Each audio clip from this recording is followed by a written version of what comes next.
할렐루야. 네, 반갑습니다. 저는 1월부터 대동교회에서 사역하게 된 하인스 목사라고 합니다. 월요일 새벽 기도부터 처음 나와서 설교를 하니까 어떤 목사인가 싶어서 잘 모르신 것 같아서 말씀을 드렸습니다. 에바다와 다윗을 맡게 되었고 좋은 교회에서 사역하게 되어서 너무나 감사드립니다. 오늘 우리가 함께 읽은 이 말씀 이사야 40장 6절부터 8절까지 말씀은 인생의 무상함과 허망함 그리고 하나님의 말씀의 영원함을 대조시켜 우리에게 말씀하고 있습니다.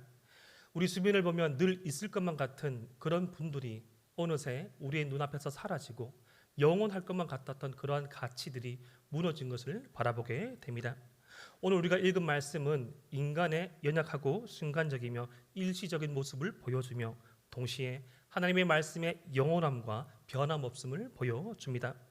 이 두색을 인식하고 살아갈 때 성도는 하나님의 말씀 위에 있는 삶을 살 수 있고 성도는 하나님의 말씀에 이끌림 받은 삶을 살 수 있습니다. 오늘 말씀은 인간이 어떤 존재인가를 먼저 우리에게 생각하게 합니다.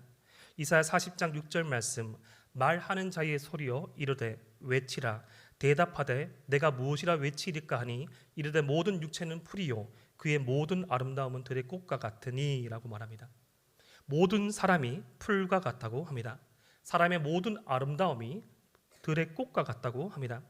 우리 인간이 일시적인 존재임을 성경은 말하고 있습니다. 모든 인간의 아름다움이 들에 핀 꽃과 같이 잠시 피었다가 사라진다고 말합니다. 사랑하는 성도 여러분, 사람이 언제 제일 아름답습니까? 아기 때 아름답습니다. 그런데 아름답지만 참 말을 안 듣지요. 초등학생, 중학생 그런 청소년들을 보면 잘 입지도 아니하고 잘 화장도 안 하지만 얼마나 많이 싱그럽고 보기 좋습니까? 그렇다면 또 고등학생, 대학생 그런 또 싱그러운 청년도 참 보기 좋습니다. 하지만 막 가정을 가지고 자녀를 양육하는 30대 부모님의 모습도 아름답고요. 40대, 50대 중년의 모습도 그리고 60대, 70대 노년의 모습 또한 아름답습니다. 하지만 인간이 지향하고 인간이 바라보는 그 외적인 아름다움은 계속 소멸되고 계속 변합니다. 여러분 혹시 아십니까? 중학생들도 주름 개선 화장품을 쓰고 있습니다. 그 어린 아이들이 무슨 주름이 있다고 조금이라도 변하는 그 피부 상태에 많이 민감해 한다는 것이지요. 여대생은 여고생을 부러워하고 아줌마는 아가씨를 부러워하고 이렇듯 사람의 아름다움은 가변적입니다. 그런데 오늘 말씀에 나오는 이 아름다움은 다만 인간의 외모만 두고 하는 말씀은 아닙니다. 오늘 말씀은 시편 103편 15절에서 이렇게 다르게 표현합니다. 인생은 그날이 풀과 같으며 그 영화가 들의 꽃과 같도다. 여러분, 인간의 영화가 무엇입니까? 그것은 세상에 드러나는 성공과 실적을 의미합니다. 많은 돈을 모으고 많은 지식을 가지고 높은 위치에 서는 것, 그러한 인간의 영화를 추구하는 것도 일시적이라는 것입니다. 너무나도 우리 주위에 그리고 역사적으로 하루아침에 망한 권세가들이 많습니다. 도저히 허물어지지 않을 것만 같은 기업도 어느새 우리의 눈앞에서 사라진 것이 한두 번이 아닙니다. 무소불위의 권력을 가지고 아무리 영원할 것 같았던 권력 또한 하루아침에 사라지는 수도 있습니다. 오늘 이 말씀이 베드로전서 1장 24절에는 이렇게 인용됩니다. 그러므로 모든 육체는 풀과 같고 그 모든 영광은 풀의 꽃과 같으니 풀은 마르고 꽃은 떨어지되. 이사야에서 읽었던 이 아름다움이 여기서는 영광으로 표현되었습니다. 여기서 영광이란 내면적 가치를 의미하는 헬라어 독사입니다. 즉 사람이 지닐 수 있는 내면적인 가치, 사랑, 친절, 희생, 선의, 자비, 도덕 이러한 것들도 진리 밖의 내면적인 가치들도 가변적이고 유한하다는 것입니다. 또한 모세가 지은 시편 90편 6절 말씀을 살펴보면 이러한 표현이 있습니다. 푸른 아침에 꽃이 피어 자라다가 저녁에 시들어 마르나이다. 이 말씀에 나온 이 꽃은 이스라엘 이 광야 주변에서 흔히 볼 수 있는 꽃이라고 합니다. 우리나라의 채송화와 닮은 꽃이라고 합니다. 그런데 이 꽃은 아침에 이슬이 내리면서 피었다가 저녁에 해가 떠오르고 오후에 해가 떠오르면서 지는 꽃이라고 합니다. 이런 꽃을 바라보며 이사야 선지자도 이런 꽃을 바라보며 다윗도 모세도 이 꽃을 바라보며 마치 우리의 인생이 저와 같다고 표현했습니다. 다윗은 인생을 잠깐 지나가는 그림자와 같다고 표현했습니다. 야고보 사라는 잠깐 보이며 지나가는 안개라고 표현했습니다. 이렇듯 우리 인생은 유한합니다. 하지만 우리는 이 세상에 보이는 것들이 현혹되어서 잠깐 지나가는 자신의 존재를 망각한 채 살아가는 경우가 너무나 많습니다. 믿는다고 하면서도 이 세상에 잠깐 반짝이는 것들에 우리의 눈과 마음을 빼앗겨 버릴 수가 너무나 많다는 것입니다. 우리에게 주어진 시간이 그리 길지 않습니다. 믿음을 가지고 이 땅 가운데 살아갈 그 인생이 그렇게 길지 않다는 것입니다. 우리 존재의 유한함을 안다면, 우리 존재의 연약함을 안다면 유한한 것에 목숨을 걸기보다 무한한 것에, 영원한 것에 목숨을 걸게 될 것입니다. 다음으로 7절 말씀을 함께 살펴보겠습니다. 푸른 마르고 꽃이 시듬은 여호와의 기운이 그 위에 불미라. 이 백성은 실로 풀이로다. 이사야 선지자는 이 꽃이 떨어져 마르는 이유가 여호와의 기운이 그 위에 부르기 때문이라고 말합니다. 여러분, 여기서 기운은, 여호와의 기운은 여호와의 영, 히브리어로 루아흐라고 합니다. 하나님께서 태초에 생명을 지으시고 창세기 3장에 여호와의 입김을 불어넣으신 그 생명을 의미하는 것이지요. 그런데 하나님께서 우리 가운데 있는 그 생명을 하고 바람을 불러버리실 때 이 세상의 무소불위의 권세가들이 운영하는 것만 같고 이 세상의 주님을 인정하지 않는 사람들이 이끌어가는 것처럼 보이지만 우리 주님의 입김 한 방에, 우리 주님의 입김 한 범에 그 인생들이 유한하게 떨어져 나가면서 시적으로 표현한 것입니다. 우리 인간은 너무나 연약합니다. 우리가 이렇게 코로나19의 상황을 맞이한 지 근 1년이 되었습니다. 1년 전 우리는 아무도 이러한 상황들을 예견치 못했습니다. 그냥 몇 주가 지어나가면, 몇 달이 지어가면 빨리 이 상황들이 잠잠해질 줄만 알았고 메르스와 같이 각종 유행했던 전염병과 같이 잘 이겨낼 수 있을 것만 같았는데 좀 잠잠하면 다시금 일어나고 좀 잠잠하면 다시금 일어나고 예측하지 못한 이 후하고 바람 불어오르는 이 세태 앞에서 많은 성도들이, 많은 국민들이, 많은 사람들이 예측치 못한 어려움과 난간 앞에서 힘들어하는 것, 그것이 바로 저와 여러분의 유한한 인생의 한계인 것입니다. 실제적으로 이 7절 말씀에 여호와의 기운은 실제적으로 이스라엘 사막에 부는 열풍을 의미하기도 합니다. 이 사막의 열풍이 불기 시작하면 모든 식물들의 색이 변하며 모든 식물들 가운데 붙어있던 잎과 꽃이 떨어지게 됩니다. 이 사막의 열풍이 한 번에 불면 며칠을 불고 몇 주를 부는데 이 뜨거운 열기 앞에서 모든 생명이 사그라지는 것, 그것을 실제적으로 보고 우리의 인생의 유한함과 연약함을 이렇게 비유한 것입니다. 우리 인생 가운데서도 이런 사막의 열풍을 대할 때가 있습니다. 방금 말씀드린 이 코로나19와 같은 상황들, 더 연로하신 노부부님께서는 예측하지 못한 그 한국 정쟁, 그 보릿고개, 힘들었던 그 순간들 힘을 다하여서, 의지를 다하여서 주님 앞에 결단하고 기도함으로 나아가는데 끝나지만 않을 것 같다는 그 연단의 시간들, 우리의 인생들 가운데서도 사막의 열풍이 불었던 시간이 있었습니다.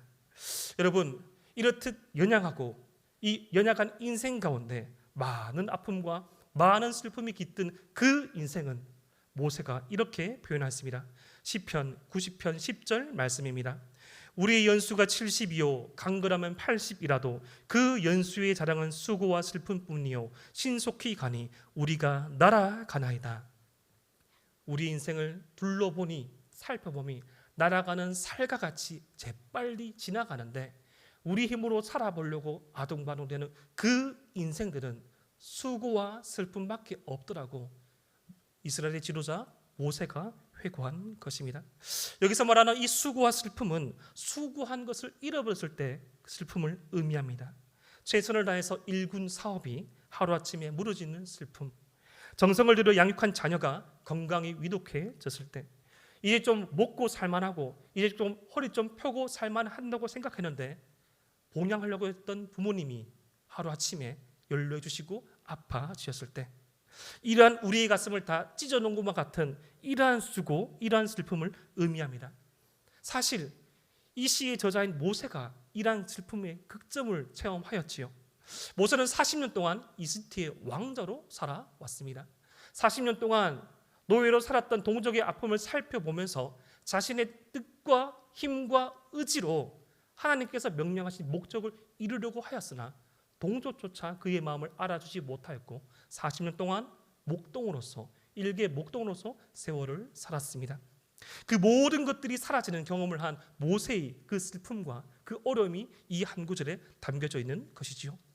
마치 우리 또한 모세처럼 우리 인생을 하나님의 도움 없이 살 수 있다 생각할 수 있습니다.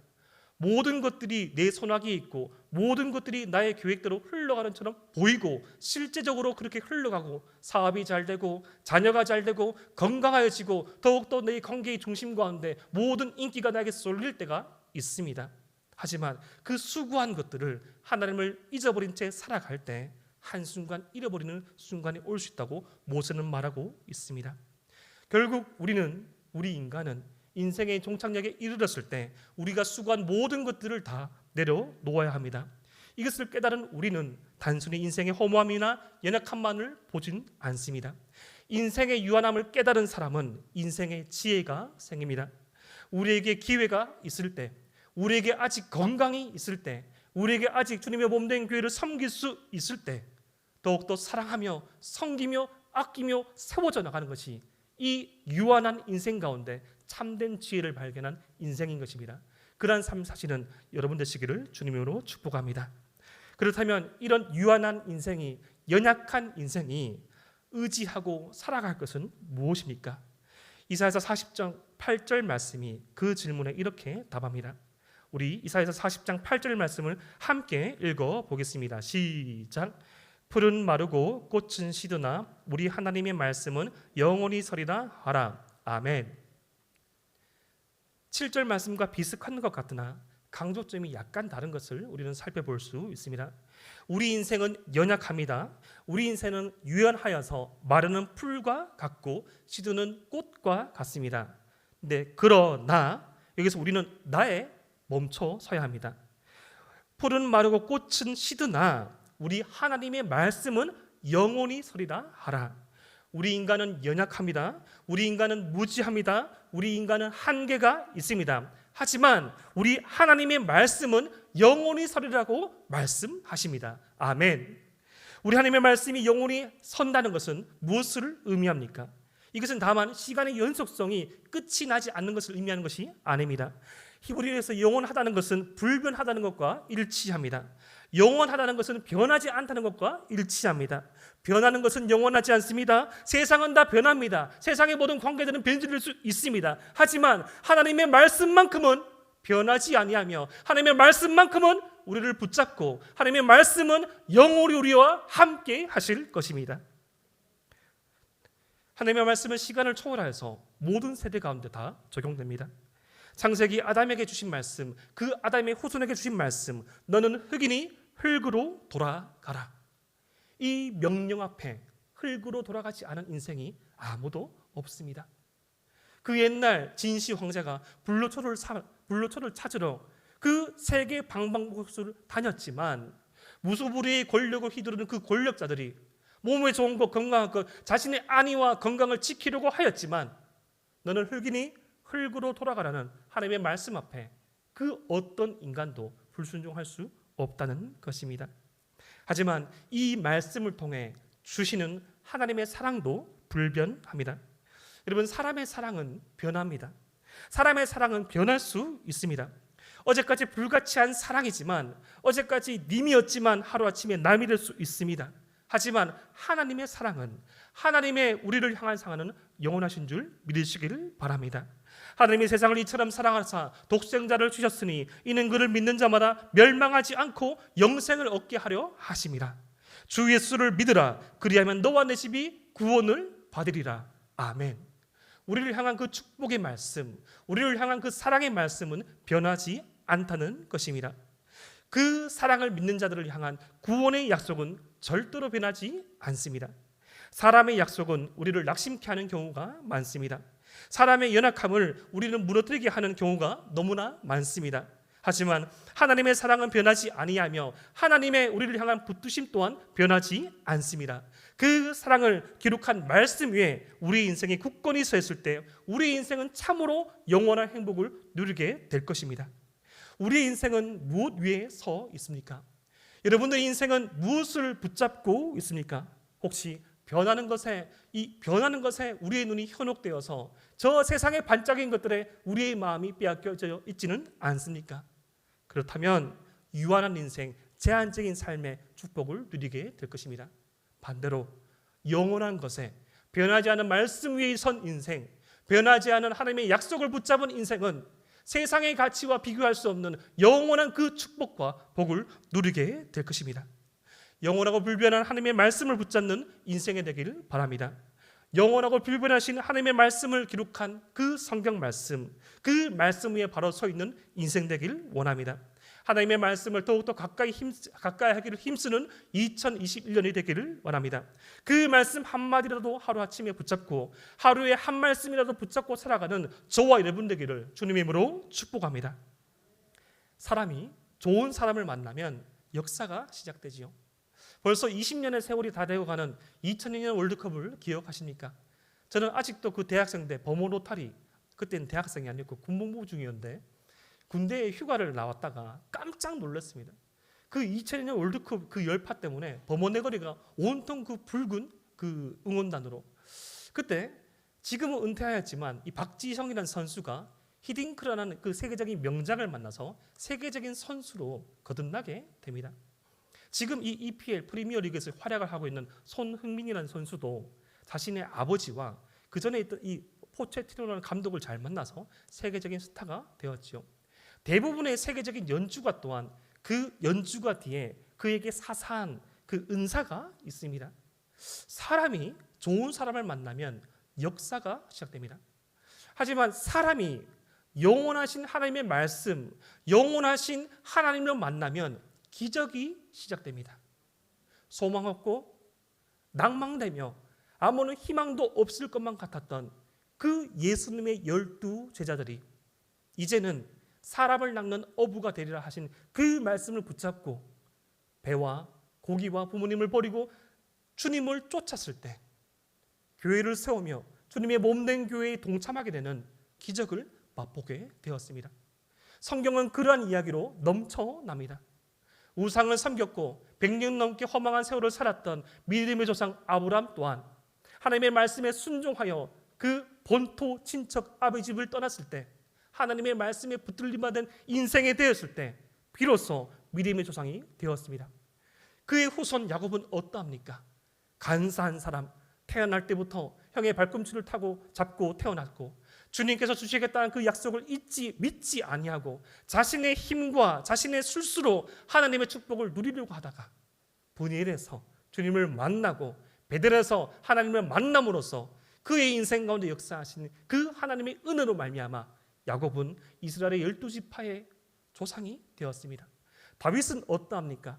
아버지도 그의 기억에서 생각하지도 못할 존재, 그 이새의 집안에서 아무런 존재감이 없던 그가 내 부모는 나를 버렸으나 여호와는 나를 영접하리라는 그 찬양을 하면서 들판에서 그리고 양과 소를 치면서 염소를 치면서 하나님을 노래하고 주님을 생각하며 주의 말씀을 읊조릴 때 그는 이스라엘 통일 왕국의 왕이 되었습니다. 성경은 사람이 하나님을 만남으로써 영원한 하나님의 역사에 동참한 이야기로 가득 차 있습니다. 오늘 이 말씀을 붙잡고 하나님의 말씀 가운데 붙잡힌 바 되어서 영원한 하나님의 나라의 일에 동참하는 저와 여러분 되시기를 주님의 이름으로 축복합니다. 우리 인생은 어디 위에 서 있습니까? 풀과 같이 마르고 꽃과 같이 시들 세상의 가치에 목숨을 걸지 말고 영원하신 말씀 위에 목숨을 걸며 영원하신 말씀 위에 서 있으며 그러한 기적을 체험하는 여러분 되시기를 주님 이름으로 축복합니다. 기도하겠습니다.